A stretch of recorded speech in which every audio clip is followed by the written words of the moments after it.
물난리에 마실 물이 없다라는 말이 있습니다. 이건 굉장히 모순된 이야기이죠. 물이 넘쳐나는데 정작 마실 물이 없다라는 겁니다. 처럼 여러분 미디어의 홍수 시대 가운데 우리가 살고 있습니다. 몇 번만 클릭하면 여러분이 들을 수 있는 가장 주옥 같은 하나님의 말씀을 잘 풀어서 전해주는 이 목사님들의 말씀을 언제 어디서나 접할 수 있는 시대입니다. 그러나 그렇게 몇 번 클릭해서 하나님 말씀을 듣고 순종하고 귀 기울이기보다는 많은 경우에 내가 듣고 싶은 말씀, 내가 듣고 싶은 이야기, 내가 동의하는 누군가의 유튜버의 어떤 이야기들을 계속 클릭하다가 보면은 그 시간에 1시간, 2시간, 3시간 막 흘러가는 거예요. 그러니까 넘쳐나는 이 미디어의 홍수 속에 말씀을 가까이 할 수 있는 기회들이 굉장히 많이 있지만 실제로는 하나님의 말씀과는 동떨어진 다른 이야기들로 우리의 내면을 가득 채우고 있다라는 겁니다. 하나님보다 우리 자녀가 우선인 세상이 되었고요. 하나님보다 내가 더 소중히 여기는 것이 우선이 되어버린 신앙이 되어버렸습니다. 과거에 정말 어렵고 힘든 시기를 통과한 우리 부모님 세대, 그리고 우리 조부모 세대의 신앙 이야기를 듣다 보면은 한 가지 떠오르는 단어가 있습니다. 그게 뭐냐면 야성이라는 말이에요. 야성. 하루 벌어서 하루 먹고 사는 그 시대. 한 치 앞도 내다보지 못하는 그런 칠흑 같은 어둠을 뚫고 갓난아기를 등에 업고 이 차디찬 예배당 방바닥에 무릎 꿇고 앉아서 밤을 새워서 기도했던 시대, 눈보라를 헤치면서 예배당 바닥에 엎드려 기도했던 그 어머님의 기도, 하루빨리 하나님 너무나 힘들어요. 너무나 고통스럽습니다. 사는 게 아니에요. 주님 어서 오시옵소서. 마라나타의 이 신앙의 고백, 이 목이 터져라고 부르짖던 기도, 이런 야성을 잃어버린 지 오래되었습니다. 성도들도 그렇고 목회자들도 그렇고 모두가 편안한 걸 추구하고 안녕을 추구하고 편안한 일상을 추구하는 겁니다. 간절함이 없어요. 간절함이 없습니다. 그래서 어떤 경우엔 그런 생각도 들어요. 하나님 우리에게 고난을 주시는 이유, 하나님 우리에게 뜻하지 않은 어려움을 만나게 하시는 이유, 왜 하나님 내게 이런 어려운 고난을 주십니까? 왜 뜻하지 않은 질병을 주십니까? 왜요? 하나님을 찾으라는 거예요. 하나님께 엎드리라는 거예요. 그것도 없으면 하나님 찾지 않아요. 적당히 신앙생활하고 많은 우리들이기 때문에 그렇습니다. 주변에서 이런 말을 해요. 김 집사, 너무 깊이 발을 담그면 미치는 거야. 신앙생활도 그저 적당히 남들 하는 만큼만 해. 남들 하는 만큼만 하라고. 미치지 말라고. 그게 오늘을 사는 우리에게 마귀가 속삭이는 유혹입니다. 유혹이에요. 그래서 그냥 적당한 선에서 이만하면 내가 잘하고 있지. 이 정도 하면 잘하는 거 아니야. 그 경계선에서 왔다 갔다 머물고 있는 우리의 모습 아닙니까? 오늘 말씀은요, 이 장로를 세우는 기준, 우리 지난주에 함께 살펴보았는데, 그 다음에 이어서 나오는 말씀이 거짓 교사의 가르침에 대해서 어떻게 해야 하는지 우리에게 전해주고 있는데요. 그리고 또 한 가지는 말이 아닌 삶으로 증명하는 믿음의 삶을 살라고 우리에게 도전하고 있습니다. 그렇다면 우리 주위에 거짓된 가르침을 전하는 자들을 어떻게 대해야 할까요? 성경은 이렇게 말합니다. 저들의 입을 막고 꾸짖으라 라고 말하고 있어요. 저들의 입을 막고 꾸짖으라. 그래서 우리가 주목할 부분이 있습니다.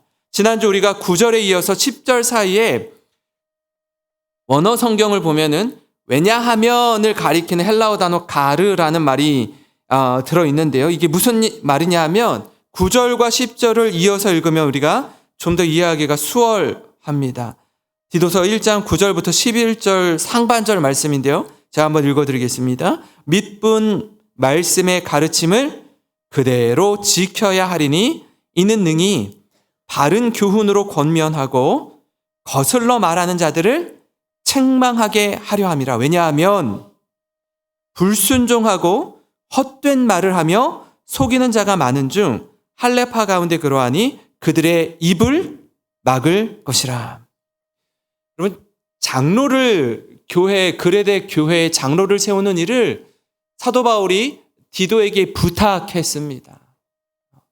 너의 동역자들, 하나님의 사람들을 세우는데 그 하나님 말씀의 가르침을 지키는 사람, 따르는 사람, 순종하는 사람을 세우라라고 가르쳐요. 왜냐하면 그렇지 않은 거짓 교사들의 입을 막아야 되기 때문입니다. 입을 막아야 되기 때문에. 말씀대로 사는 사람에게 권위가 주어지는 거예요. 권위가. 하나님의 권위가 주어지는데 그렇지 않으면, 그렇지 않은 사람이 장로가 되고 집사가 되고 권사가 되면 거짓 교사들을 책망하지 못하는 거예요. 왜요? 너나 잘해. 너나 잘해. 그렇기 때문에 경건의 열매가 삶과 인격에서 드러난 장로를 세워야 한다라고 그 이유를 말하고 있습니다. 그렇게 볼 만한 또 다른 증거가 있는데요. 가만히 보면 여러분, 장로의 자격을 말할 때 썼던 표현이 거짓 교사들을 말할 때도 이게 서로 대조된 모습으로 사용이 되고 있습니다. 이렇습니다. 예를 들면요. 장로는 6절에 보니까 불순종하는 일이 없는 자녀를 둔 자라야 할지니라 이렇게 써 있어요. 그런데 거짓 교사들은요. 10절에 불순종하는 자들이래요. 대조적이죠. 또요. 장로는 믿는 자녀를 두어야 한다라고 6절에 말합니다. 그러나 거짓 교사는 믿지 않는 자들입니다. 또 다른 말로 장로는요. 더러운 이득을 탐하는 자를 장로로 세우면 안 된대요. 7절에 그러나 거짓 교사는 11절에 보니까 더러운 이득을 취하는 자들이래요. 장로는 9절에 보니까 믿분 말씀의 가르침을 지키는 자들입니다. 그러나 14절에 거짓 교사는 유대인의 허탄한 이야기와 진리를 배반하는 사람들의 명령을 따르는 자들이래요. 얼마나 굉장한 이 대조가 보여지는지 알 수 있죠. 전혀 다른 모습이 교회라는 울타리 안에서 장로로 세워져야 하는 사람들과 그렇지 않은 거짓 교사들의 모습이 상반되게 드러나는지 보여주고 있습니다. 그럼 반항과 반역, 이것이 거짓 교사들의 가장 큰 특징이고요. 반대로 순종과 복종이 그리스도인의 가장 큰 특징입니다. 1장 16절에 보니까 이렇게 나와 있어요. 우리 같이 한번 읽어보겠습니다. 시작. 그들이 하나님을 시인하나 행위로는 부인하니 가증한 자요 복종하지 아니하는 자요 모든 선한 일을 버리는 자니라. 아멘. 입으로는 하나님을 시인하는데 행동으로는 어떻게 한대요? 부인한대요. 그러니까 말은 하나님 믿습니다라고 하는데 행동은 하나님을 믿는 믿음의 순종이 나타나지 않는 겁니다. 말 따로, 행동 따로인 거예요. 여러분, 사람의 말이요, 정말 중요합니다. 그런데 그 중요한 말보다 더 중요한 건 그 사람의 삶입니다. 거짓 교사는 말뿐인 사람이에요. 행위로는 전혀 그렇지 않은 사람입니다. 그래서 여러분, 우리 주위를 살펴볼 때, 우리 자신을 돌아볼 때 너무나 쉽게 분별할 수 있습니다. 그렇기 때문에 여러분 하나님과 사람 앞에서 신실한 리더, 신실한 장로, 목사를 세우는 일이 그만큼 중요합니다.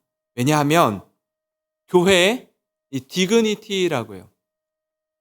위엄, 존엄과 교회의 인테그리티, 고결함, 이 순결함, 정직함을 지켜야 하기 때문입니다.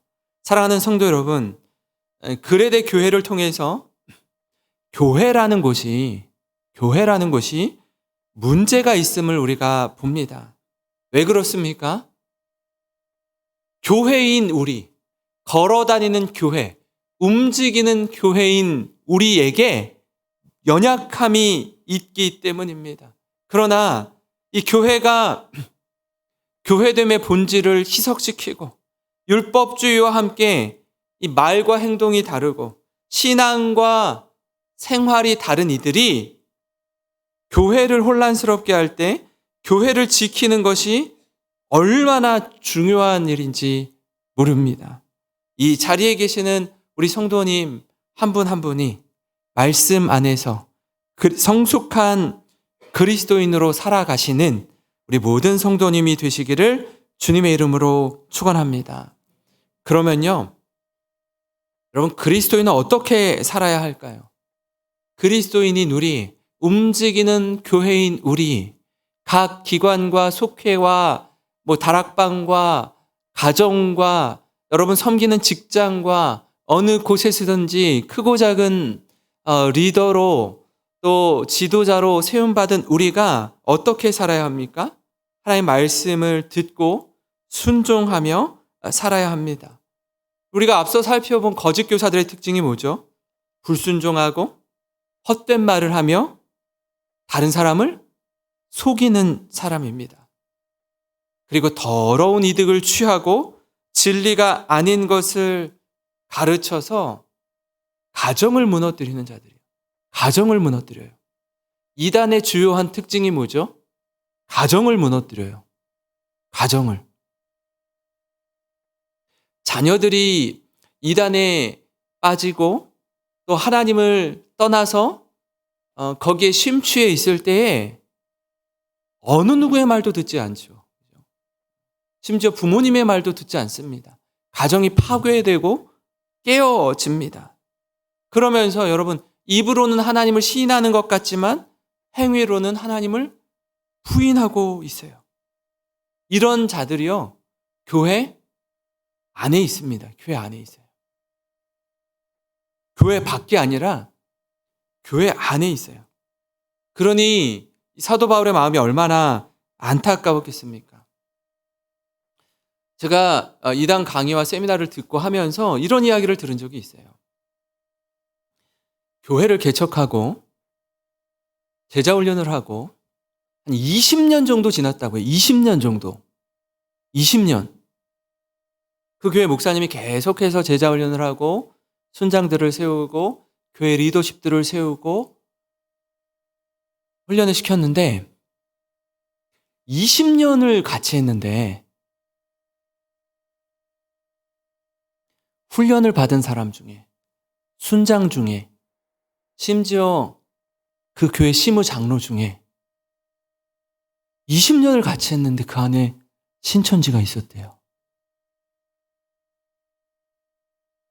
교회가 굉장한 혼란에 빠졌습니다.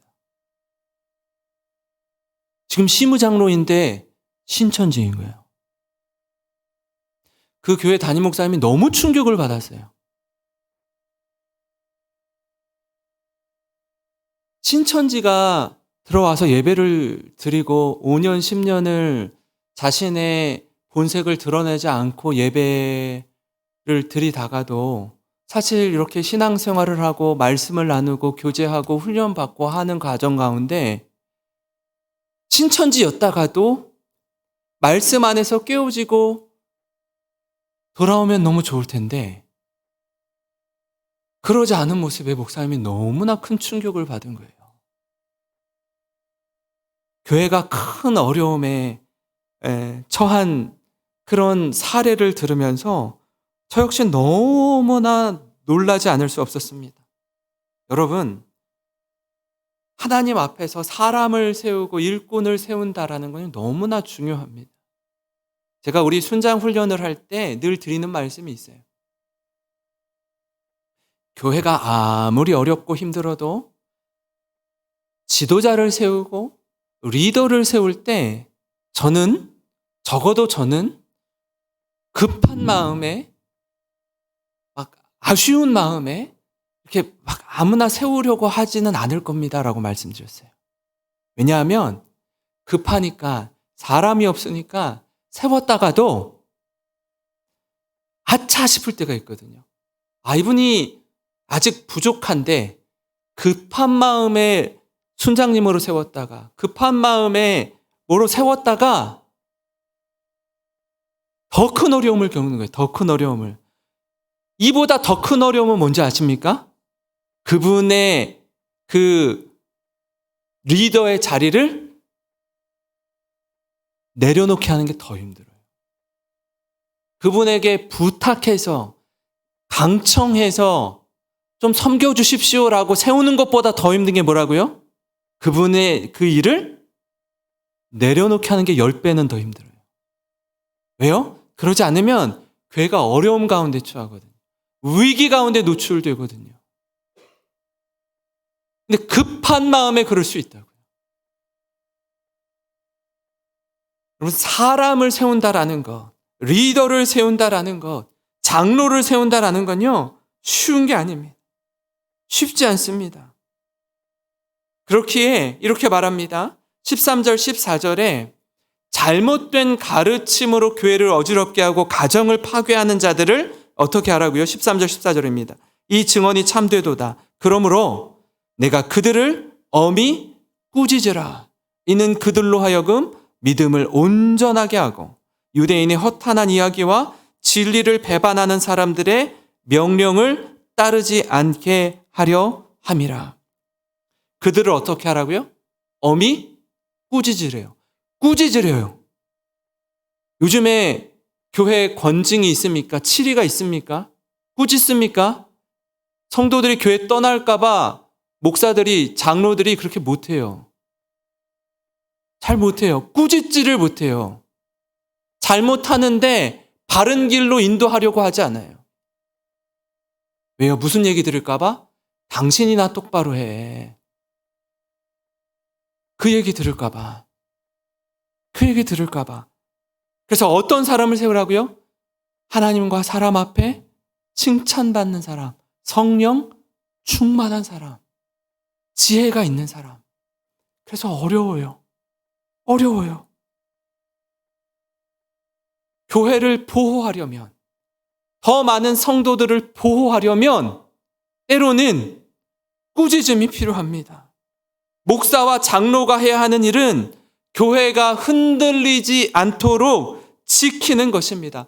성도들이 거짓 가르침에 미혹되지 않도록 진리를 따라 사는 것입니다.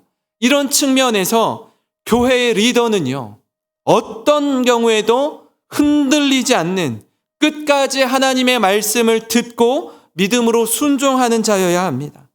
이처럼 신앙의 본을 보이는 자들이 교회를 흔드는 세력 앞에서 끝까지 믿음을 지키는 본을 보일 때에 교회가 흔들리지 않고 든든히 설 수 있습니다. 성도들의 불안함, 두려움, 염려를 잠재우고 도리어 어떻게 신앙적인 위기를 극복해야 하는지 신앙의 롤 모델이 되어야 하는 사람들이 교회의 지도자들입니다. 그들이 본이 되어 주는 것이 장로를 비롯한 직분자들의 성숙한 모습입니다. 흔들리지 않는 거예요. 요동하지 않는 것입니다. 사랑하는 성도 여러분, 이 혼미한 시대를 살아가는 이때에 계속해서 교회를 흔들기 위해 교회 안에 여러 이단들이 침투하고 말씀을 어지럽히는 이때에 우리가 어떻게 해야 될까요? 세상의 많은 이야기들, 난리와 난리 소문들, 우리가 듣고 싶고 보고 싶은 영상들의 홍수 속에서 헤어나오지 못하는 것이 아니라 그 가운데 분별하고 그 가운데 우리가 무엇을 들어야 하는지, 어디에 마음을 두어야 하는지 깨닫고 하나님의 말씀을 읽고 묵상하며 예배를 회복하는 우리 성도님들이 되시기를 바랍니다. 여러분, 그저 적당하게 신앙생활하고 하나님과 거리를 두고 이만하면 됐지 하는 그 신앙의 교만이 우리의 이 또아리를 틀고 딱 잡고 있으면요, 사탄은 여지없이 우리 마음을 뒤흔들기 시작합니다. 우리가 늘 경계하셔야 돼요. 경계하셔야 돼요.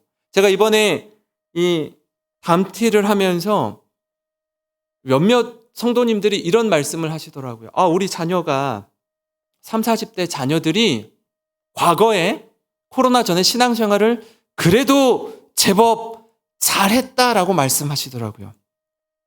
그런데 이 코로나 3년, 4년을 지나면서 이 공식적으로 예배 드리지 않을 수 있는 이유, 변명, 핑계가 공식적으로 있는 거예요. 왜 그렇죠? 다니는 직장에서, 다니는 공공기관에서 교회 가지 말라고. 만약에 교회 가서 이 코로나에 전염되어 오면 많은 페널티를 부과하겠다라고 이야기하는 회사와 기업들과 공공기관들이 많이 있었어요. 그렇기 때문에 나가고 싶지만 나갈 수 없습니다. 라고. 그래서 어떻게 해요? 자꾸 뒤로 한 걸음, 두 걸음 물러나기 시작하는 거예요. 여러 성도님들이 말씀하시더라고요. 그러다 보니까 어떻게 해요? 지금은 마음껏 예배 드릴 수 있는 환경과 조건이 주어졌음에도 불구하고 그때가 너무나 익숙해진 거예요. 편안한 거예요. 예배 안 드리면 특별히 문제가 있을 것 같고 어려움이 있지도 않은 거예요. 이게 너무 좋아요. 그러다 보니까 어떻게 하죠? 하나님을 떠나는 겁니다. 하나님을 떠나는 거예요. 여러분, 교회와 가정은요, 하나님이 세운 신적 기관입니다. 교회와 가정은 하나님이 세우셨어요. 하나님이 세우셨어요. 교회와 가정을 흔드는 배후엔 사탄이 있습니다. 사탄이 있어요.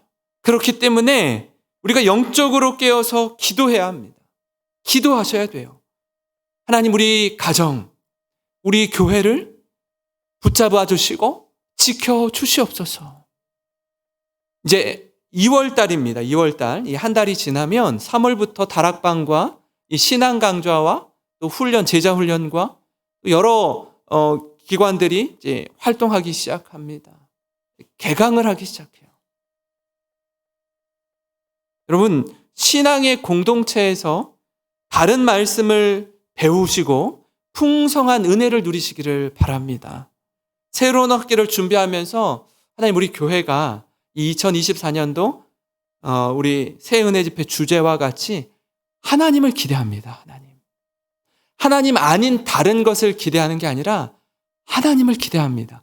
하나님이 하실 일을 기대합니다. 하나님, 우리 교회를 통해 하실 일을 기대합니다. 하나님, 우리 가정을 통해 하실 일을 기대합니다. 하나님, 우리 교회를 통해서 복음 전도와 영혼 구원에 힘쓰는 교회가 되게 하여 주시옵소서.